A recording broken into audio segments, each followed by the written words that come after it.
അപ്പം ഇതും കുറച്ച് ഹയർ സൈഡാണ്. എന്തുകൊണ്ടാണ് ടാറ്റ ഇത്രയൊരു ബിൽ എമൗണ്ട് നമുക്ക് ഇടുന്നതെന്ന് ഇറ്റ്സ് എ ക്വസ്റ്റ്യൻ. നമസ്കാരം, റവറിച്ചിൻ്റെ മറ്റൊരു യൂട്യൂബ് വീഡിയോയിലേക്ക് എല്ലാവർക്കും സ്വാഗതം. നിങ്ങൾ ഡിസ്ക്രിപ്ഷനിൽ കണ്ട പോലെ തന്നെ നമ്മൾ ഇന്ന് അനലൈസ് ചെയ്യുന്നത് ടാറ്റ ടിയാഗോൻ്റെ ഒരു സർവീസ് കോസ്റ്റ് ആണ്. 45,000 കിലോമീറ്റേഴ്സ് ആണ് വണ്ടി ഓടിയിട്ടുള്ളത്. 45,000 കിലോമീറ്ററിൻ്റെ സർവീസാണ് വണ്ടി ഏകദേശം ഓടിയിട്ടുള്ളത്. 33,569 കിലോമീറ്റേഴ്സ് ആണ്. വണ്ടി 2020 മോഡലാണ്. ഓൾമോസ്റ്റ് 4 years ആയി.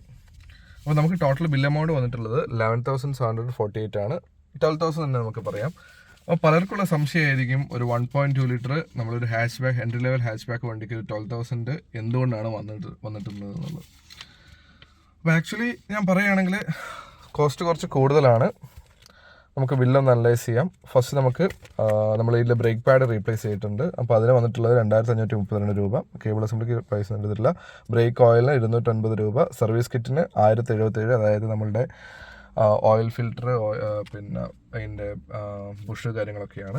അതുപോലെ തന്നെ സീല്, വാട്ടർ സീലിൽ വന്നിട്ടുള്ളത് 20 രൂപയാണ്. കൂളൻ പ്രീമിക്സ് 805 രൂപ.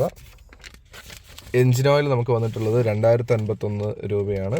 3.5 ലിറ്റർ എൻജിൻ ഓയിലാണ് യൂസ് ചെയ്തിട്ടുള്ളത്. എൻജിൻ ഓയിൽ സ്ലൈറ്റ്ലി കുറച്ച് പ്രൈസ് ഹയർ സൈഡാണ്. എന്താ റീസൺ എന്ന് പറഞ്ഞു കഴിഞ്ഞാൽ, ഒരു 1.5 ലിറ്റർ ഡീസൽ സോണിട്ട് നമുക്ക് ഇത്രയും വരുന്നില്ല. ഒരു 2,000 താഴെ നമുക്ക് ഓയിൽ വരുന്നുള്ളൂ. എന്നാലോ അതിനനുസരിച്ച് ഗുണങ്ങളുണ്ടോയെന്ന് വെച്ച് കഴിഞ്ഞാൽ ഗുണങ്ങളില്ലാതെ നമുക്ക് പറയാൻ പറ്റും. ഈ ഓയിൽ യൂസ് ചെയ്തുകൊണ്ട് അങ്ങനെ വണ്ടി സ്മൂത്ത് ആവുക കാര്യങ്ങളൊന്നും നമ്മൾ നോട്ടീസ് ചെയ്തിട്ടില്ല.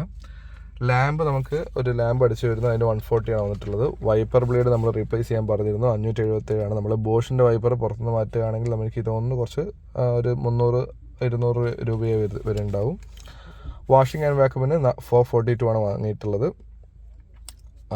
Throttle body cleaning 398. ബ്രേക്ക് പ്ലെയർ റീപ്ലേസ് ചെയ്യുന്നതിന് ഒരു 637 എക്സ്ട്രാ ലേബർ ചാർജ് ചെയ്തിട്ടുണ്ട്. അത് ആക്ച്വലി നമുക്ക് ഒരു കോൺട്രഡിക്ടറി ആണ്. കാരണം നമ്മൾ മേജർ സർവീസ് എന്ന് പറഞ്ഞിട്ട് ഒരു 2,000 രൂപ ഓൾറെഡി നമ്മൾ പേ ചെയ്യുന്നുണ്ട്. ഒരു 1,951 രൂപ നമ്മൾ പേ ചെയ്യുന്നുണ്ട്. അപ്പം എവരി 15,000 കിലോമീറ്റേഴ്സ് കൂടുമ്പോൾ അവർ നോക്കും ഇത് മാറ്റാനായിട്ടുണ്ടോ ഇല്ലെന്നോ. ഓൾറെഡി അവർ ഒരു ജോബ് അവിടെ ചെയ്യുന്നുണ്ട്. അതിന് പുറമെ എക്സ്ട്രാ റീപ്ലേസ് ചെയ്യുന്നതിന് ഒരു 637 റുപ്പീസ് വാങ്ങുന്നത് അത്ര ഒരു ഫീസിബിൾ ആയിട്ടുള്ളൊരു കാര്യമല്ല. ഫ്രണ്ട് അലൈൻമെൻറ്റിന് 597 റുപ്പീസ്, ബാലൻസിങ്ങിന് 477 റുപ്പീസ്. നമ്മൾ പുറത്തുനിന്ന് കഴിക്കുകയാണെങ്കിൽ നമുക്ക് ഇത്ര എമൗണ്ട് വരില്ല. രണ്ടും കൂടി ഒരു 600 രൂപയെ വരുള്ളൂ. അപ്പം ഇതും കുറച്ച് ഹയർ സൈഡാണ്. എന്തുകൊണ്ടാണ് ടാറ്റ ഇത്രയൊരു ബിൽ എമൗണ്ട് നമുക്ക് ഇടുന്നതെന്ന് ഇറ്റ്സ് എ ക്വസ്റ്റ്യൻ. അതുപോലെ തന്നെ നമുക്കൊരു ഗോൾഡ് ക്ലബ് മെമ്പർഷിപ്പ് ചെയ്തിട്ടുണ്ട്. ഇതെടുത്തു കഴിഞ്ഞാൽ എല്ലാ പാർട്സിൻ്റെ മുകളിൽ ഒരു 5% ഡിസ്കൗണ്ട് ഉണ്ട്. അപ്പോൾ ടോട്ടൽ ബിൽ എമൗണ്ട് വന്നിട്ടുള്ളത് 11,745 റുപ്പീസാണ്. അപ്പം ഈ ഒരു ബിൽ എമൗണ്ട് നമ്മളിപ്പം നോർമൽ ഒരു പെട്രോൾ, ഒരു 1.2 ലിറ്റർ പെട്രോൾ വണ്ടിക്ക് ആണെങ്കിൽ ആക്ച്വൽ ബിൽ എമൗണ്ട് എന്ന് പറഞ്ഞു കഴിഞ്ഞാൽ ഒരു 7,000 മാക്സിമം, അറ്റ് ദ മാക്സ് ഒരു 7,000 വരാൻ പാടുള്ളൂ. ഒരു ഇപ്രാവശ്യം എക്സ്ട്രാ ഒരു ഇതായിട്ടൊരു ബ്രേക്ക് പാഡ് വന്നിട്ടുണ്ട്. അതിനൊരു 2,000 കൂട്ടി കഴിഞ്ഞാലും 10,000 മുകളിൽ ഒരിക്കലും ഈ ഒരു നോർമൽ സർവീസിന് ഈ ഒരു ബില്ല് പോകാൻ പാടില്ല. നമ്മൾ ബാക്കിയുള്ള ബ്രാൻഡുമായിട്ട് കമ്പയർ ചെയ്ത് നോക്കുമ്പം ഇത് കുറച്ച് ഹയർ സൈഡാണ്. അപ്പം നിങ്ങൾക്കും ഇതുപോലെയാണോ ടാറ്റ ബില്ലിട്ട് തരാറ്? നിങ്ങളുടെ അനുഭവം മോശമാണോ സർവീസിൽ? എന്തൊക്കെയാണ് നിങ്ങളുടെ അനുഭവം? നിങ്ങൾക്ക് ഈ വീഡിയോയുടെ കമൻസിൽ കമൻറ്റ് ചെയ്യാം. ഞാനിത് പറയാൻ റീസൺ എന്ന് പറഞ്ഞു കഴിഞ്ഞാൽ, ഒരു മാരുതിയോ ഹിണ്ടായിയോ ഒക്കെ ഒരു നോർമൽ സർവീസ് ഞാൻ പുറത്തെ, അതായത് ഔട്ട്സൈഡ് കേരളയല്ല പറയുന്നത്, അർബൻ ടൗൺ ഏരിയാസിലല്ല. നമ്മളിപ്പം ഞാനിപ്പോൾ കോഴിക്കോട് ബാലുശ്ശേരി എന്ന് പറഞ്ഞ സ്ഥലത്താണ്. ഞങ്ങൾക്ക് അടുത്ത സർവീസ് സെൻറ്റർ വരുന്നത് താമരശ്ശേരി സർവീസ് സെൻറ്റർ വരുന്നുണ്ട്, വടകര സർവീസ് സെൻറ്റർ ഉണ്ട്, കോഴിക്കോട് ടൗൺ എത്തുന്നതിന് മുന്നേ സർവീസ് സെൻറ്റർ വരുന്നുണ്ട്.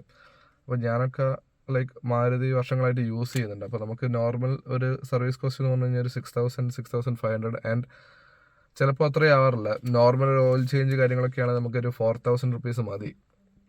ടാറ്റ പോരാത്തതിന് എവരി 7,500 കിലോമീറ്റേഴ്സ് കൂടുമ്പോഴാണ് സർവീസ് ചെയ്യുന്നത്. അപ്പം 7,500 ഒരു സർവീസ് കോസ്റ്റ്. അത് കഴിഞ്ഞിട്ട് next 7,500 on the higher side വേറൊരു സർവീസ് കോസ്റ്റ് എന്ന് പറഞ്ഞു കഴിഞ്ഞാൽ നമുക്ക് ഓൾറെഡി മെയിൻറ്റെയിൻ ചെയ്യാൻ ഒരു കൊല്ലം എങ്ങനെയായാലും ഒരു 10,000 മുകളിലാവും. അപ്പം അതത്ര ഫീസിബിൾ ആയിട്ടുള്ളൊരു എമൗണ്ട് അല്ല. അപ്പം നിങ്ങൾക്ക് ഇതുപോലെ എക്സ്പീരിയൻസ് ഉണ്ടെങ്കിൽ ഞാൻ പിന്നെയും പറയുകയാണ്, അത് നിങ്ങൾ മെൻഷൻ ചെയ്യാം. അപ്പോൾ ഈ ഒരു വീഡിയോ എല്ലാവർക്കും ഉപകാരമാകുമെന്ന് വിചാരിക്കുന്നു. അടുത്ത വീഡിയോ കാണുന്നവരെ ബൈ.